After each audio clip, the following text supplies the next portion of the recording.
Ladies and gentlemen, welcome to a special edition of Rules of Villainy, or at least one fourth of it. I am Brad, the mayor of Lorcana, as you may know me, or may not. If this is your first time here, take a look around. We hope that you enjoy the content. We've been producing a podcast for the last 30 weeks and have a lot of cool things in store for the future, including a live stream this weekend. So check that out. It's going to be probably the biggest event St. Louis has seen, biggest Lorcana event, at least, and really excited about it. But that's a conversation for another time because today I want to talk about me winning my first set championship this weekend. And it was a whole lot of luck and maybe a little bit of skill. I've been playing this deck a lot. I don't like to pat myself on the back, but I feel like I pilot it pretty well. It is not a creation of mine. I want to be very upfront with that. It is a kind of deck I've been fascinated with since the release of Mufasa in Rise of the Floodborn Set 2, in which, he's a fun character that comes out on 5 or sooner, as I'll show you here in a little bit. When he's banished, you can play the top card of your deck if it's a character. And so this is a 60-card character deck that can't miss when Mufasa is banished. And there's a lot of high rolls in there that can make this deck really, really fun. But it takes a while to ramp up to that, and I'm going to show you how that works. But getting back to what I was saying, I did not create this deck. I put a little bit of spice into it, but I want to give full credit to Humble over at Labyrinth and Lindsay over at Love to Lore, Lumaqueer Linz. I've talked to both of them, Linz more specifically, via DMs and learning different lines of the deck and when to play it, when to not. And shout out to both of you guys. Check out their content. They make great decks. They were both running different variations of Blurple as well, which I've been known to run in the St. Louis area quite a bit. And great stuff over there. I'll link their socials below. Give them a follow and check out their stuff. Great job with this deck, guys. If you're watching, thank you, because this meant the world to me. And as a content creator, I could talk about and share my love for the game so much, only so much, but then having this win in a 24-person tournament at a great store in Collinsville, Illinois, the Underground Dojo, if you want to check it out. Randy over there was super cool, and it's thematic in regards to D&D. He'll give you a tour. Definitely check it out. But I got a little bit of validation winning a set championship with this deck, and I wanted to talk about it. The guys on the podcast, Vince and Andy, pushed me to say, hey, just go talk about it. Tell people what this deck can do, and maybe somebody will find some enjoyment in it, and, take a break from, the lengthy podcasts that we've been releasing for the last several weeks, and maybe just a little 20-minute video talking about this deck, and maybe somebody will find something fun with it and maybe want to build it themselves. So let's do it. What we have here is what I call Redfasa. We're playing red, the ruby color, with a lot of control elements, and Mufasa is the centerpiece of this deck, as demonstrated earlier. What you want to do is you want to, ramp up your board. You got your Moanas, your Mulans as your one-drops. There's only 7 of them, which might be a little alarming at first, because not finding those could really set you back. I never found it to really be the case, but it depends on what you're up against, right? You have to evaluate your opponent, what kind of matchups that you have. You might be able to get by with not having a one-drop. I've done it several times.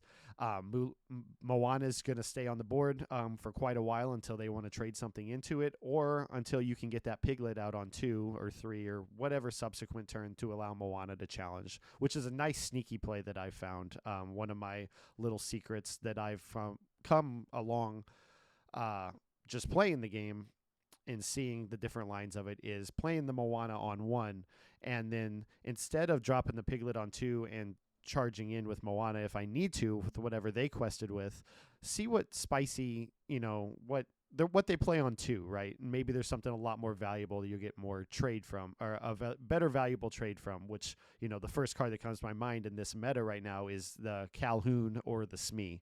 The Calhoun will challenge into you and take 2 lore while doing it, and Smee just quest for 2, for 3 turns unless you can, heal him up. So if you can get him off the board quicker, or Calhoun, that'll, keep your tempo going and allow you to prepare for what you're about to do with the rest of the deck and the rest of the turns. So that's something to think about when to drop that Piglet if you can find him, because he can be a little elusive at times and frustratingly so. But that brings me to my next 2-drop is this Lumiere, who low-key, I keep telling everybody, is an MVP in this deck. I've done so many cool things with this Lumiere. All he does is gives 1 strength to all your other characters, but that 1 strength really makes a difference, especially in my semifinal match in the top 4. I think that's semifinals, but the top 4 of the championship yesterday, I had 2 Lumieres on board that allowed me to buff each of them up, and I could just run both of them into the 7 Dwarves mine and take care of that really easily and not have to, do it in other ways. I couldn't do it with the Moana because I didn't have Piglet on board, but I was slowly just chipping away at the Lilos that were recurring the whole time, and I was like, okay, these Lumieres we can take care of this in this way just because of that extra boost. But maybe I'm spending a little too much time on the 2-drops and the 1s and 2-drops, but the real fun in this deck starts when you get to turn 3 and you have this Gaston, Despicable Dealer. And what he does is, after he's dry on your next turn, you can exert him instead of questing or challenging. It depends on, again, the situation. You simply turn this card sideways, and the next character card you play costs 2 less. And that can cause a lot of cool combos, or be the catalyst to a lot of cool combos. And I'm going to talk about a few of them here. Ideally, on 3, that means that you can now play Mufasa, so that gets him out a turn earlier on turn 4, rather, when Gaston is dry. The coolest combo that I've seen with this Gaston so far has to be having Gaston on board and Rhea and Rapunzel in hand. And what happens is, on turn 4, you exert that Gaston, and typically in any other game, you could play this Rhea or this Rapunzel on 4, and that's fine. But what if I told you could get both out? And then you start thinking about, okay, how can we maximize the efficiency of doing this? So one of the best synergies in the game that they released was Set 1 Rapunzel. For those of you who don't know, play this character, remove up to 3 damage from one of your characters, and then you can draw 3 cards for each damage removed, or 1 card for each damage removed, so up to 3. And really expensive card, the most expensive card in the deck. And I will show you real quickly here. We are at just shy of a $400 deck if we go from high to low on cost. It's all because of the Rapunzel, and then you got your 2 Sisus, your 3 Maleficent Dragons, and then Mufasa is still, just a little under $10. But those are the heavy hitters there, and the Rapunzel's come in clutch because she is going to be mostly your big draw power in this deck. There are other ways to get it, including this Stitch, which you can cheat out early again with Gaston. If you have 2 other characters in play when you play him, you can draw 2 cards. So a little bit of extra draw from Stitch. I didn't get to do it as often as I would have liked, but he is there to help out if needed. So let's go back to the low to high. What I like to do is, if I can get Gothel out on turn 2, depending on the matchup, again, sometimes you need the boost, sometimes you want to aggro with Piglet, who we didn't pull up. For those of you who don't know, when you have 2 or more characters on board, plus Piglet, he quests for 3. So, if you want to just get that early advantage, you can certainly do that. But I like to get Gothel out on 2 and then Gaston on 3. And the reason why is, if on turn 4 I can exert Gaston, I can play Rhea for, that's the enchanted one. I can play Rhea for 2. She's originally 4. Gaston makes her a 2 cost. I'll play Rhea, and then I'll ink for turn. And with Rhea's effect, you can ready another chosen character besides her on your board. So that, puts Gaston back online. And then what happens next is, assuming Gothel's on board, or maybe you played a turn 1 Mulan who survived for 4 turns, you can exert Gaston again to play Rapunzel, heal your Mulan or Gothel, and either get 2 or 3 cards and basically reset your hand. And doing that, I haven't sat across from it happening, but I've seen the looks on the faces of the people I have, or the people sitting next to me, and they realize that's bad news. It's really, really bad news. And getting 2 4 costs out on turn 4 is absolutely crazy. And then moving on from there, you're just going to go into control mode. You're going to quest out as much as you can. You're going to, evaluate your board. What you're trying to do is get Mufasa out there, specifically against your red-purple matchups, your red amethyst. I'm saying them all wrong. Ruby amethyst. Before that Be Prepared comes, and that gives you a character advantage on board, because if they're playing 7 ink to play Be Prepared, then you're getting a character on board, hopefully a big one that's, meaningful and can do something for you. And just keep the tempo going for yourself, because they won't be able to answer that character until the following turn. But looking at our high rolls here, what you don't want to happen when he does trigger is, get a few of your 1 costs that you may have missed, or anything below him, honestly, because everything comes out exerted. I don't know if I specified that earlier, but there are times where he'll be banished, and then he'll pull a Tremaine, and then the opponent will have to pick one of their characters and banish it, right? Because it is an opponent chosen character that gets banished. You got your Stitch. If you have enough characters on board, even when the Mufasa gets banished, you'll get the draw from him. The most fun, I think, that you can get from Mufasa is the Maleficent Dragon, because she comes out and you immediately get to pick a character to banish, assuming that it doesn't have ward. And I think this was the combo that everybody wanted to high roll for in set 2 when Mufasa came out, but the deck just didn't quite have enough power to hang with the big dogs at the time, and arguably still doesn't. I think I got really, really lucky in my tournament, in my matchups. Everything just started going my way throughout, all the games. I never felt too stressed until the top 8, where, I lost my first game 0-20 before I was able to have my engines going again. But yeah, the point of the deck is just build up, manipulate your draw and everything as well as you can with the Mufasa and the board presence, and try to squeak out that win before they do, as you're trying to do with any deck. And I find the most fun in doing that. You'll find one of the things Andy from the podcast gives me trouble for, and he's not wrong, is that a lot of people just throw Mufasa in a deck and call it a Mufasa deck. Like, I try to get Mufasa out there, but there's a lot of games where it just doesn't make sense in the moment to get him out there. I'll have other options. Like with Gaston, if I'm not doing the Rhea Rapunzel combo, I might be playing Tremaine on 4 to have them pick a character to get rid of. If they have just a single aerial spectacular singer, or some kind of threat that's going to massively change the game, with a single whole new world or something. If I can get that Tremaine on 6 or on 4 instead, I'll certainly do that to try to keep the tempo myself. So it opens up a lot of doors by having that Gaston out there. I say Lumiere's the MVP, and in a lot of ways he is, but Gaston here really opens the doors to some fun plays that otherwise wouldn't happen. And one of those that I have to share, and what really kind of kicked off the momentum of me winning this tournament, was in game 2 against a Emerald Steel player who is very, very good. He often beats me. And as soon as I sat down across from him, I'm like, here we go again, right? He's been playing since set 3. He started with the Beast OTK combo that was a lot of fun, and moved on to the discard package with Bucky, and now how it exists today. I guess we would call it the Zan deck, right? I sat across from him, and I lost the first game. I think I was on the play, and I still lost. And I managed to squeak by the second game.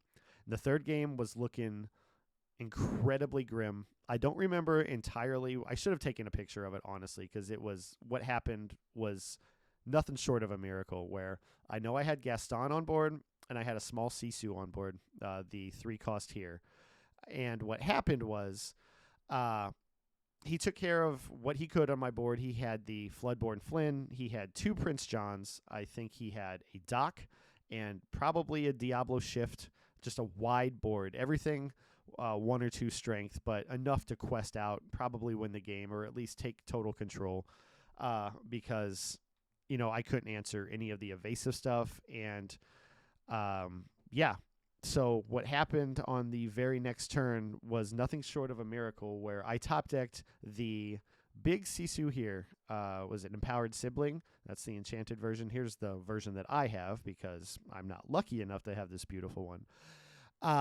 What she does when she comes out, is when you play this character, banish all opposing characters with 2 strength or less. So it's effectively a one-sided be prepared, taking care of my opponent's board. I did not have enough ink to play that card up front, but because of this Gaston, I could exert him, and then that only made the cost of the Sisu 6, which is still not enough. But because I had this Sisu on board, I was able to shift on top of this character, as the instructions show from here. I'm just trying to be thorough for the people who may not be familiar with the game. Shifting means I can play this card on top of another version of Sisu, and get the effects of the card. Essentially play it cheaper, and it saved me. I don't know if I won that turn, but like there was no question after that happened that I was going to win that game now. And it was one of 2 cards in the deck that could have saved me, and I happened to get it there. So that really kicked off the momentum there, and just goes to show you how exhilarating this deck can be in moments like that. So yeah, that was my second game, and then the third game was an Amber Steel. That was each game, it was a 2-0 for me, but each game came down to the wire. The third one was an Amethyst Steel, where a clutch card was this Peter Pan. You don't see it played very often, but he's simply in the deck to deal with evasives. And when he was showing 2 genies on board, that was a 2 strength for willpower, this Pan, who he wasn't apparently familiar with, was able to challenge into it and take out the genie and keep the tempo going for me. And he was like, oh, of course that card's evasive. Like something, just an example of making sure you read the cards that come out. We talk about that on the podcast quite a bit. So overall the rest of the day was all Amber Steel matchups. They were all different. They were some aggro, some recursion with Lilo and Mines, a little bit kind of like a diggy deck, a little bit different, but ultimately, we got to the final 2 games. It was going to be the final game. It was going to be another Amber Steel matchup, and it's been 7 hours, and me and Charles were like, "Hey, what do you want to do here?" And he's like, "I just really want a mat." So I asked him, "Can I have the champion one?" And he agreed, and that's how we got there. So that is my story for the Amber Amethyst Ruby Fasa deck, Redfasa as I call it, or Mare Fasa, as I even spice up the name a little bit. And I want to know what you guys think about it. I didn't talk about all the cards. I have a one of Chernobog in here. He actually did some work. I probably should have mentioned that one in my game 3. He came out, and I think he came out again in my top 4 game. Anytime you play this character, or for every character in your discard, you can play him for 1 less. And of course, you're cycling through characters and challenging in on, especially on the aggro games, where he came out, and then he was the reason why I was able to deal with a couple Sonic Warriors against Christina in round 3. And so he came in clutch. Peter Pan had his moment. Wreck-It Ralph, I think I got him out on 1 turn. I think it was in the Amethyst Steel game. Just a one-of card I put in there for a little bit of spice, knowing that I have, I think, how many princesses? There's 7 here with Moana, Mulan, and Rapunzel. That makes it 11. I think Rhea's a princess, so 13. Yeah, so anytime you play this card, which I would only do once in this game, you can bring a princess back from your discard and instantly gain 2 lore. And cheeking out any kind of lore like that is, surprising and can be, a big effect on the game. So most of the time I'm looking for that princess to get that 2 lore, and that's the whole reason I put it in here. I actually saw a friend who was also playing a very similar version of the deck. Probably, I think it was Lindsay's most current version of the deck, because he showed me the Dreamborn. Had this in there too, and I watched him use it to take out Tremaines and get more control cards from it. And I was like, oh, it didn't even occur to me at times, that you could do that. Like I'm only thinking about the lore from the princesses and the draw from Rapunzel. Recurring a Rapunzel from your discard if you're not finding another one in your deck, and getting that draw power off of her, assuming you have damage on board, even better. 2 lore and cards, you can't go wrong with that. So yeah, I want to know what you guys think. Again, it's a pretty standard Ruby Fasa deck as it exists today from Humble and Lindsay. with a little bit of spice from me. I think the only other card I didn't really touch on was the Mickey, the BLT Mickey, which I do have in there only because I have a foil one that's signed by the creators of the game.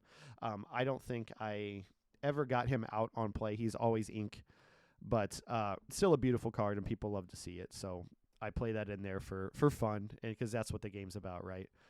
And I feel like I've been talking for quite amount of time, quite a that now I'm just word vomiting, right? So I want to know what you guys think. If you guys think it could be fun, if you're going to try it out, I think there's one more legal week of set championships to happen, right? This upcoming weekend. So are you going to take this deck to your set championships? If so, let me know. If you have any questions, I'd be happy to run through playlines with you and see what you think about it. And if you are new to our channel, I would very much love a like and subscribe. We are growing. We're having so much fun doing this. We have a live event coming up this Saturday, February 8th at 11 a.m. It's probably going to be the biggest event in Lorcana event that St. Louis has seen so far based on the pre-registrations that we have. I personally can't make it, and it's breaking my heart just seeing how everybody's excited about it, and I'm going to be tuning in from the YouTube, and I'm going to be so excited to see everybody having a great time. Excuse me. And I hope you enjoy it too. So give that a like, give it a view, tune in, see what we're all about, and we hope you enjoy your stay. We have so much fun doing this. This whole podcast stemmed from the love of the game. We all met at a locals and decided, you know what? Let's just keep the love going and share it with everybody else. So we hope you feel it. We hope you like. We hope you subscribe. And we hope to see you next time. Take care.